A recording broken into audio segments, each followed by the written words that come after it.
Welcome to the Average Male Moron channel, where we might get older, but we never grow up. According to my mom, that is exactly right. Now, in my backyard, I am always looking for ways to improve my renters' stay for Airbnb.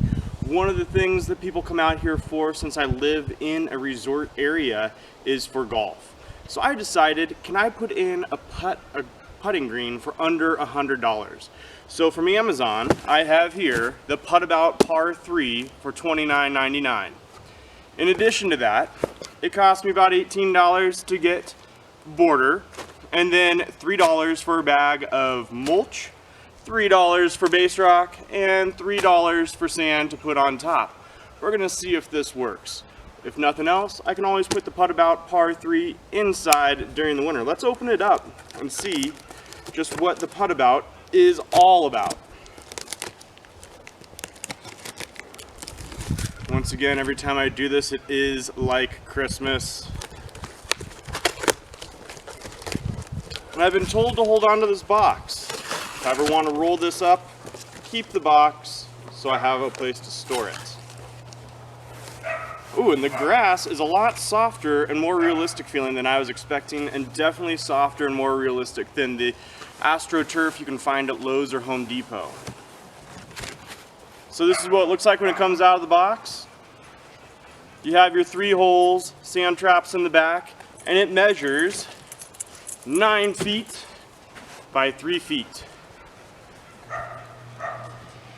Now you know, if you're a golfer and an average golfer like me, about 40% of your shots are going to be from that 10-foot range, and that's where you rack up the score. Drive for dough, putt for show. So let's go ahead, dig out this pit. We're going to dig down about 4 inches, then we're going to do the base layer of rock, make sure it's level. We're going to put the sand on top of it, and then we're going to make sure that it has borders and mulch to make it look proper so people will enjoy putting there. So all in, this has cost me about $80.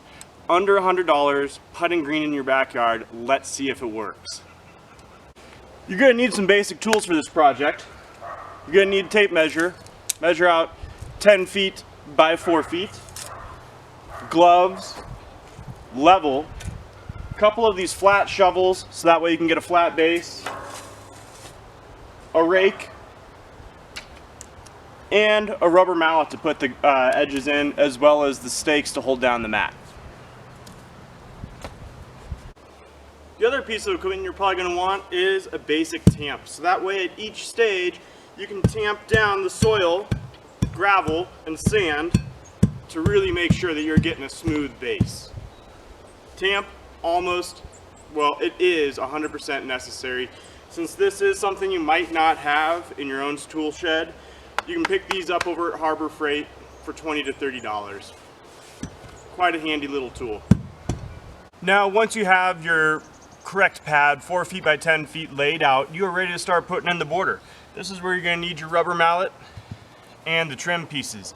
Simply put the trim pieces in around the border where you want them, and then they just tap right in. Self-setting stakes.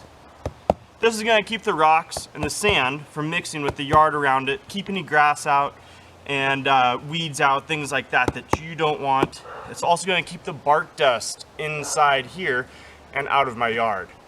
So, pro tip here, rubber mallet, don't use a metal hammer. If you do need to use a metal hammer, put a piece of wood on top so you're not breaking these trim pieces. Now your next step is putting down the rock foundation. The rocks are going to help keep your border up, and they're going to help drain some of the water out. When you're putting the rocks down, make sure you spread them out a bit to make it so you don't have to rake as much and you don't have to do as much leveling. So when you're putting the rocks down, go ahead and spread them out. And do it as evenly as you can. Make sure that the rocks are going to be about 2 inches thick and no less. Preferably, if you have soil that you can dig down into, or you're in a place where it rains a lot, go ahead and make sure it's at least 2 inches thick.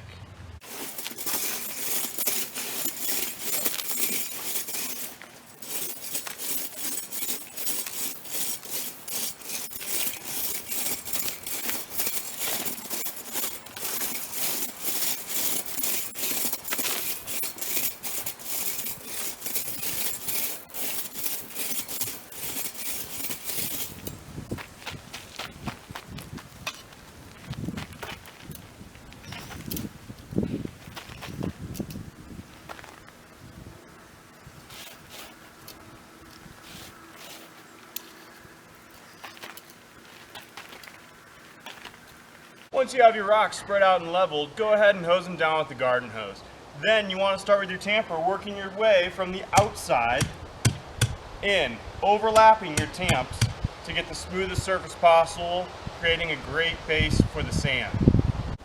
So next up and close to our final step, we have our paver sand.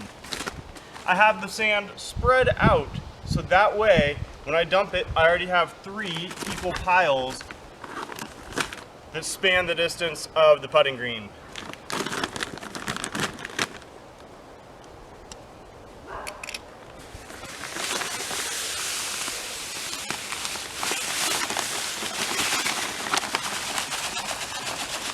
And this is really to give us the ultimate smooth surface.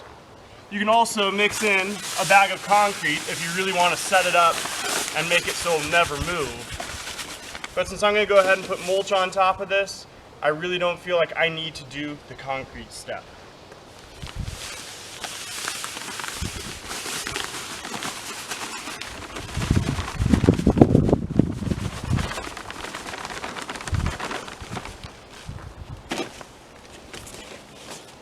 And now time for more raking and more tamping.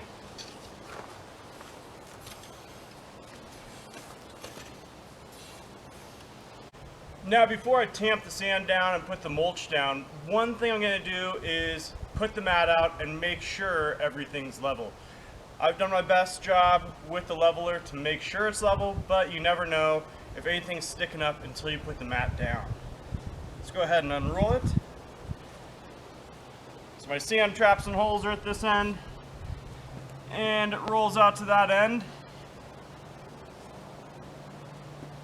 Fits how I'd like it to. Let's give it a golf ball test.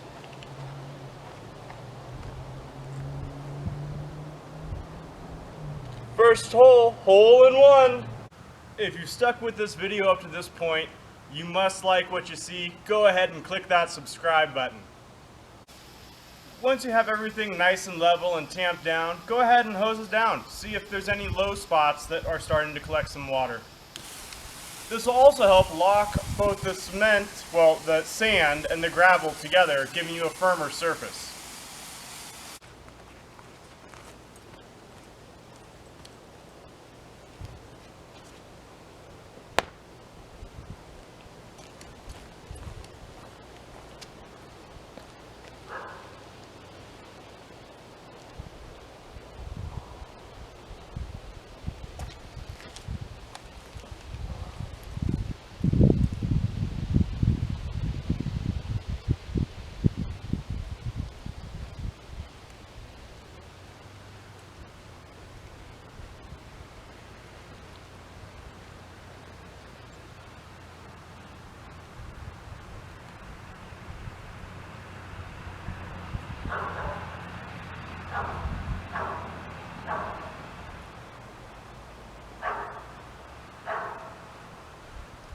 For the last steps, I'm going to tack the mat down with some staples and the rubber mallet and bring it to life with some color from this red bark mulch.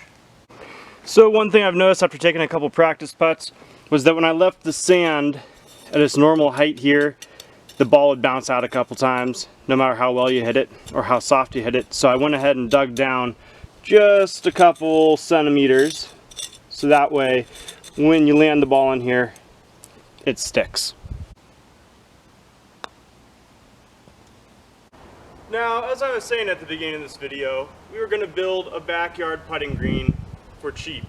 The total cost, since I did have to go back and buy a couple of extra bags of sand, turned out to be $88. And about 4 hours worth of work.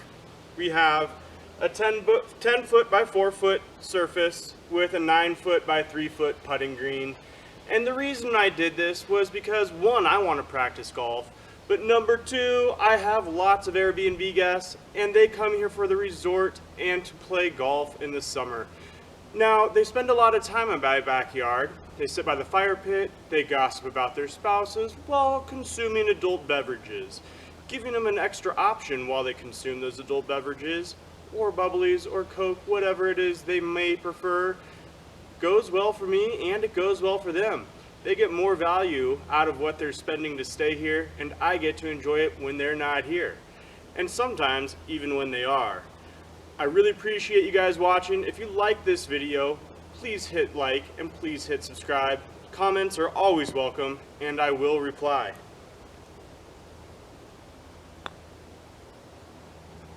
It's in the sand. And we get a hole. So for under $100, you too can have a putting green in your backyard. Thanks for watching. I'll see you guys next time.